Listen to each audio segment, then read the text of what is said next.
오늘 말씀의 제목은 소금의 맛을 잃지 말라 라는 제목을 함께 오늘 나누고자 합니다. 이것을 좀 더 구체적으로 설명을 드리면 복음 중심의 삶이라는 제목으로 또 우리가 접근을 할 수 있을 것 같습니다. 예수님께서 제자들에게 하시는 말씀이 이제 소금이 그 맛을 잃으면 무엇으로 이를 짜게 하리요? 라고 이렇게 묻는 어떤 그런 모습이 이제 오늘 장면인데요. 이 질문을 통해서 예수님께서 우리의 신앙생활 그리고 더 나아가서 우리의 정체성에 대해서 이제 말씀하고 계신다. 꼭 기억하시면 좋겠습니다. 소금이라는 것은 이제 지금도 중요하지만 고대로부터 매우 중요한 어떤 그런 물질 가운데 하나였습니다. 그래서 음식을 보존하기도 하고 맛을 내고 때로 이제 우리가 잘 알듯이 화폐로도 쓰였습니다. 그래서 로마 군인들이 종종 소금을 급여로 대신 받았죠. 그래서 영어에서 보통 월급을 받는다 할 때 셀러리맨이라고 하죠. 셀러리맨 그거하고 소금, 솔트하고 비슷합니다. 솔트. 이제 어원 자체가 셀러리맨의 셀러리가 이제 소금에 이제 어원이 이제 들어가고 있다라는 거예요. 그래서 동서양뿐만 아니라 동서양을 불문하고 고귀한 존재로, 이제 굉장히 귀한 존재로 여겨졌던 게 소금이죠. 화폐를 대신하기도 하고, 심지어 중국에서는 이 범위가 더 넓었습니다. 이제 뭐 세금이나 통행료 이런 것들을 소금으로 지급하기도 했다고 합니다. 특히 이게 더 중요한 역할을 했던 게 언제면 전쟁 중입니다. 전쟁 중에는 이제 소금이 아주 더 중요하게 꼭 쓰여야 되고 소금의 역할을 제대로 해야 된다라는 거죠. 왜냐하면 생선이나 고기 등 이제 군수 물자죠. 이런 것들을 이제 오랜 기간 동안 이렇게 썩지 않도록 또 상하지 않도록 보관하기 위해서 소금으로 절였고, 또 병사들이 부상을 입었을 때도 소금물로 이렇게 치료하기를 했다고 합니다. 이처럼 소금은 가치가 있는 것이고 꼭 필수적인 것이다라는 거예요. 그러니까 예수님께서 이제 그 빛이다, 소금이다, 이거는 너희가 빛이 되어라, 소금이 되어라 이 얘기가 아니다 그랬어요. 예수님께서 하나님께서 천지창조할 때 빛이 있으라 하시면 빛이 된 것처럼 우리의 부르심에 되는 그 순간 자체가 뭐예요? 빛이고 소금이다라는 거예요. 그러니까 그때 당시에 빛이라는 것 자체는 뭐냐면 그리스 로마 문화에서 빛이라는 것은 굉장히 중요한 거예요. 어둠 빛, 이렇게 양보할 수는 그 중에 하나가 빛이었고, 또 하나는 소금이라는 이 개념 자체는요, 그 사람들 상황 가운데서 버릴래야 버릴 수 없는 굉장히 중요한 것 중에 하나. 그러니까 빛과 소금이다라는 그 단어가 그냥 나온 게 아니다라는 것입니다. 어찌됐건 우리가 지금 살펴보고 있는 건 소금이죠. 예수님께서 그래서 우리를 세상의 소금이라고 부르실 때 그 중요성, 그 가치 굉장히 강조하고 계시는 그런 모습이다라는 것입니다. 그런데 동시에 뭐예요? 이게 맛을 잃게 되면 어떻게 되냐면 굉장히 중요한 경고가 된다라는 것입니다. 특성을 잃어버리면 그냥 밝게 버려서 밟힐 뿐이다라는 것이죠. 쓸모없게 되듯이 우리의 본질을 잃으면 세상에 아무런 영향을 끼치지 못하게 된다라는 하나의 경고가 되는 말씀이 되다라는 것입니다. 그렇다면 우리가 어떻게 이 소금의 맛, 우리의 본질을 유지할 수 있을까? 오늘 그 질문에 대한 좀 해답을 좀 찾아봐야 될 것 같습니다. 그러면 먼저 소금의 맛을 잃어버린다라는 것이 무엇인지, 그 의미가 무엇인지 좀 이걸 좀 생각을 해보고 이것을 어떻게 맛을 잃어버리지 않도록 할 수 있는가, 그 영역까지 좀 오늘 좀 생각을 해보겠습니다. 소금의 그 맛을 잃어버린다라는 그 의미가 무엇인지. 원래적으로 하면은 물리적으로 소금이라는 것 자체가 맛을 잃어버리기가 굉장히 불가능하다고 합니다. 제가 이제 문과에서 잘은 모르겠지만 화학적인 구조로는 매우 이게 소금이라는 게 안정적이라 그래요. 그래서 굉장히 맛을 잃어버리기 어렵다고 합니다. 그렇다면 예수님께서 맛을 잃어버린다고 하신 이유가 뭐냐면 비유적인 표현이죠. 마찬가지예요. 예수 그리스도의 그 진정한 그런 부르심에 합하게 그 복음 가운데 있는 사람은 절대 그 맛을 잃어버리기 어려워요. 그런데 이게 이제 비유로 들어갔을 때는 이제 그 영적 상태라든지 또 정체성에 대해서 어느 정도까지 이게 좀 심각하게 나아가느냐, 그런 부분에까지 생각을 할 수 있어야 된다는 것입니다. 그래서 맛을 잃는다는 것은 뭐냐면 우리의 본질, 그리스도 안에 있으면 그 정체성을 잃어버리기가 힘들어요. 힘들어요. 근데 이게 벗어나게 되면 그 정체성을 잃어버리기 쉽다라는 것입니다. 정체성을 잃어버린다는 게 뭘까 좀 살펴보겠습니다. 첫 번째는 뭐냐면 복음을 당연시 여길 때 그게 이제 정체성을 잃어버린다라는 거예요. 소금은 맛을 잃어버리는 그런 비유입니다. 정체성을 잃어버릴 때가 복음을 당연시 여길 때 그렇게 된다라는 거예요. 하나님의 은혜와 그리스도의 그 구원을 당연시 여기기 시작할 때부터는 어떻게 돼요? 그때부터는요, 감격이 사라져요. 기쁨이 사라져요. 이 순간 어떻게 돼요? 능력도 사라지게 되는 그 시작이 되는 것입니다. 첫 번째가 복음을 당연시 여기면 안 된다라는 거예요. 두 번째는 뭐냐면 세상과 타협할 때 그래요. 세상과 타협할 때 우리가 세상의 가치관을 그냥 아무리 생각 없이 받아들이고 성경의 가르침과 그것들을 혼동하고 그렇게 타협하기 시작할 때 우리의 그 소금의 맛을 잃어버리기 시작한다라는 것입니다. 그리고 세 번째는 뭐냐면 개인적인 어떤 성장을 멈출 때예요. 그러니까 어제보다 오늘, 오늘보다 내일 더욱더 하나님께 기대하시는 나의 나됨, 예수 그리스도의 장성한 분량에 이르기까지 날마다 성장해 가야 돼요. 근데 어제로 만족해 버려요. 그러면 이게 이제 소금이 그 맛을 잃어버리게 되는 거예요. 그래서 신앙이라는 건 뭐예요? 항상 현재성을 가지고 있어야 돼요. 청년성을 가지고 있어야 돼요. 나는 날마다 새로워지느니라. 이것이 우리 가운데 있어야 된다는 것입니다. 그래서 세 번째는 개인적인 성장을 멈출 때입니다. 우리가 하나님과의 관계에서 성장을 멈추고 영적으로 어제가 좋사오니, 어제의 영광이 좋사오니 안주하게 될 때요, 우리는 점차 어떻게 돼요? 소금의 맛을 잃어버리지 영향력을 잃어버리게 된다라는 거예요. 네 번째가 뭐냐면 사랑을 잃을 때입니다. 사랑을 잃어버릴 때. 요한계시록에 보면 예수님은요, 에베소 교회가 첫 사랑을 버렸다고 지적을 합니다.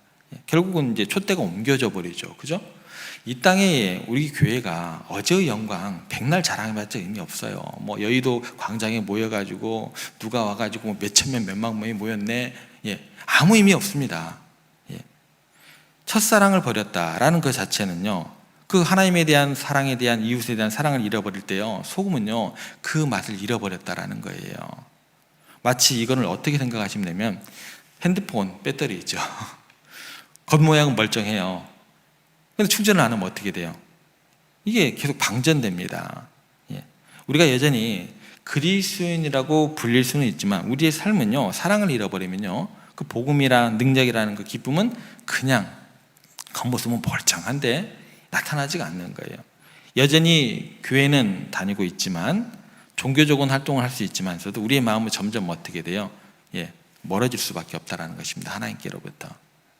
그렇다면 이제 우리가 좀 이렇게 생각을 해봐야 됩니다. 그러면 어떻게 이 소금의 맛, 우리가 그리스도인으로서의 본질과 그 정체성을 유지할 수 있을까? 몇 가지 핵심적인 내용들을 좀 정리를 해나가겠습니다. 첫 번째는 뭐냐면 매일 우리는 복음을 새롭게 기억을 해야 됩니다.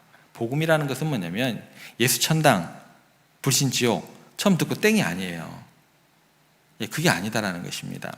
한 번 듣고 잊어버리는 메시지가 아니라는 거예요. 그거는 매일 살아가는 방식을 형성하는 강력한 진리가 되어야 된다는 것입니다. 그래서 사도 바울이 이걸 뭐라고 얘기를 하냐면 디모데후서 2장 8절에서 예수 그리스도를 기억하라 라고 이야기를 해요.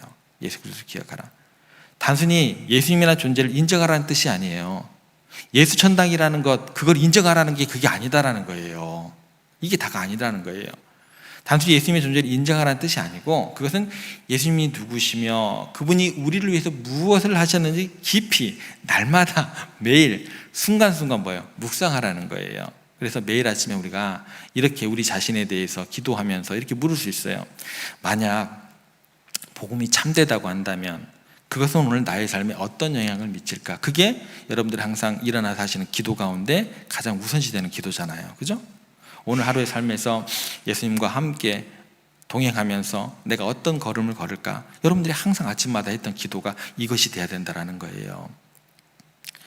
이러한 묵상은 그 순간, 그 기도를 드리는 순간 우리의 마음을 새롭게 하고 우리 동기를 더욱더 깨끗하게, 순전하게 하고 순수하게 하고 우리의 행동을 오늘 하루의 삶을 변화시키는 그런 길로 인도한다는 것입니다. 이게 첫 번째입니다. 그리고 두 번째, 소금의 맛을 유지하는 두 번째 방법은 뭐냐면 지속적인 회개와 믿음입니다. 이거 굉장히 중요합니다. 회개에서 믿음으로 나아가는 거예요. 믿음은 그냥 주어지는 게 아니고 회개에서 믿음으로 나아가는 것입니다. 이게 어떤 것인지 오늘 잘 좀 이해를 하셨으면 좋을 것 같습니다. 마틴 루터가 95개조 반박문을 씁니다. 그 중에 제1조항이 뭐냐면 이 내용입니다.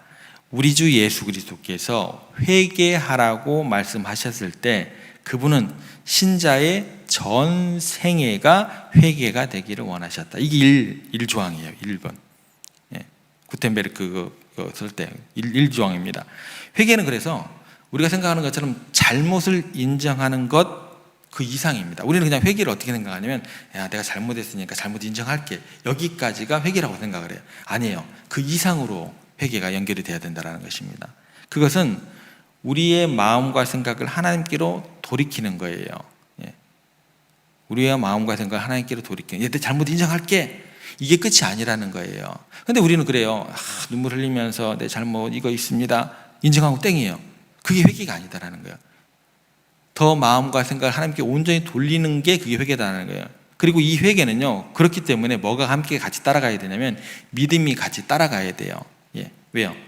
우리를 죄를 회개하면서 동시에 하나님의 용서와 은혜를 신뢰하는 그 믿음이 있어야 돼요. 그래서 회개는요, 같이 따라오는 게 뭐예요? 신뢰함, 믿음이 같이 따라와야 된다라는 거예요. 이게 같이 연결되는 겁니다, 성경에서는. 그래서 이런 지속적인 회개와 믿음의 과정은 어떻게 되냐면 나로 겸손하게 만들어요. 겸손이라는 것은 그냥 주어지는 게 아니에요. 그냥 고개 숙이는 게 아니다는 거예요. 내가 진정한 회개 가운데서 하나님의 은혜와 그 어떤 그 용서함에 대한 그 신뢰, 그 믿음 가운데 거했을 때 나라는 사람은 어떻게 돼요? 겸손해질 수밖에 없는 거예요. 그냥 따라올 수밖에 없다라는 거예요. 겸손하게 만들고 동시에 이것은 뭐가 되는 거예요?